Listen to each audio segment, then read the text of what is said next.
So దేవుణ్ణి పెట్టండి ప్రతి దాంట్లో. అయ్యా నువ్వు ఇక్కడ కాదు ఉండాల్సింది, నువ్వు నా ముందుండు, నువ్వు నా ముందు నడువు, నువ్వు చెప్పు ఇది తీసుకోవాలన్నా వద్దా, ఈ మాట మాట్లాడాలన్నా వద్దా, వీరితో ఇలా మాట్లాడాలన్నా వద్దా, ఇక్కడికి వెళ్ళాలా వద్దా, ఇది చెయ్యాలా వద్దా, ఇక్కడ నిల్చోవాలా లేదా, ఈ పని చెయ్యాలా వద్దా, ఈ మాట మాట్లాడాలా వద్దా, ఈ నిర్ణయం తీసుకోవాలన్నా వద్దా.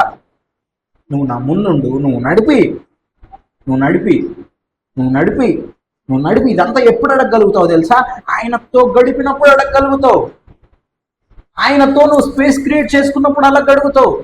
నీ మార్నింగ్ నుంచి డైలీ రొటీన్లో నువ్వు ఆయన కొరకు ఒక స్పేస్ని క్రియేట్ చేసుకున్నప్పుడు, ఆయనతో పాటు ఒక సహవాసాన్ని, ఒక రిలేషన్షిప్ని, ఒక సమయాన్ని నువ్వు ఏర్పరచుకున్నప్పుడు అప్పుడు మొదలు పెడతావు ఆయన్ని అడగడం. అసలు అది పెట్టకుండా నీ జీవితం నేను పొద్దున్న నుంచి రాత్రి వరకు బీవచ్చమైన బిజీ అనుకొని తిరిగి తిరిగి తిరిగి తిరిగి తిరిగి ఏది సమయం ఆయనకి? ఎక్కడుంది ఆయనకు సమయం? ఎప్పుడు మాట్లాడతాడు నీతో? ఎప్పుడు నేను సరి చేస్తాడు ఆయన? ఏ కాడికి నువ్వు ఆయనతో మాట్లాడాలనుకుంటావు కానీ ఆయన నీతో మాట్లాడాలనుకోవే. నువ్వు ఆయనకు చెప్పుకోవాలి, నువ్వు ఆయన దగ్గర ఏడవాలి, నువ్వు ఆయనతో చెప్పుకోవాలి, నువ్వు ఆయనతో అన్ని చేయాలనుకుంటావు కానీ అయ్యా నాది ఏ అవసరం అయ్యా, నాది ఇది అవసరం అయ్యా, నాకు ఇది చెయ్యయ్యా, నాకు అది చెయ్యయ్యా, నన్ను దీంట్లోంచి లేపయ్యా, నన్ను దాంట్లోంచి నడిపించయ్యా, నన్ను దీంట్లోంచి తీసుకొని రయ్యా అనే నీ తపన తప్పితే నువ్వు మాట్లాడయ్యా. నువ్వు నిల్చో, నా జీవితంలో ఉండు, నువ్వు లేకపోతే నా జీవితం వద్దు, నువ్వు లేకపోతే నా నిర్ణయాలు వద్దు, నువ్వు లేకపోతే నాకు ఈ బతుకొద్దు, నువ్వు లేకపోతే నాకు ఏది వద్దు. నేను సంపాదించే డబ్బు కాదు, నేను సంపాదించే ఏది కాదు, నా జీవితం కాదు, నా ఏది కాదు.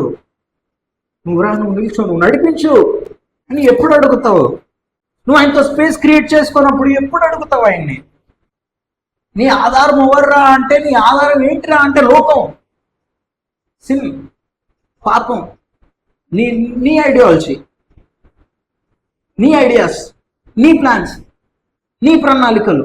ఇది చేద్దామా, ఇలా ఉందామా, ఇక్కడికి వెళ్దామా, నీది. ఆయనకి ఎప్పుడు ఇస్తున్నావు సమయం? నీ జీవితాన్ని ఆయన తీసుకోవడానికి, నీ జీవితం గురించి ఆయన నీతో మాట్లాడడానికి నువ్వు ఎప్పుడు ఇస్తున్నావు సమయం? అందుకే మోస్ట్ ఆఫ్ ద క్రైస్తవులం అదే చేస్తాం. తప్పు ఏంటంటే నీ బాధలు, నీ పిటిషన్లు, లేకపోతే నీ ఆలోచనలు, నువ్వు దేవుడి నుంచి ఏం కావాలి, నువ్వు దేవుడి నుంచి ఏం కోరుకుంటా ఉన్నావు మొత్తం చెప్పి ఏడ్చి గందరగోళం చేసి దేవుడి దగ్గరికి వెళ్ళి కాఫ్ వచ్చేస్తావు. ఆయన కొరకు నీ చెవులు ఎప్పుడు తెరిచి పడతావయ్యా? నువ్వు మాట్లాడయ్యా. దేవుడితో బిజినెస్ చేయకండి, దేవుడితో వ్యాపారం చేయకండి. నీ అవసరాల కొరకు ఆయన దగ్గరికి రాకు, నీ స్వార్థాల కొరకు, నువ్వు శరీరంతో గోజాడిన దాని కొరకు ఆయన దగ్గర రాకు.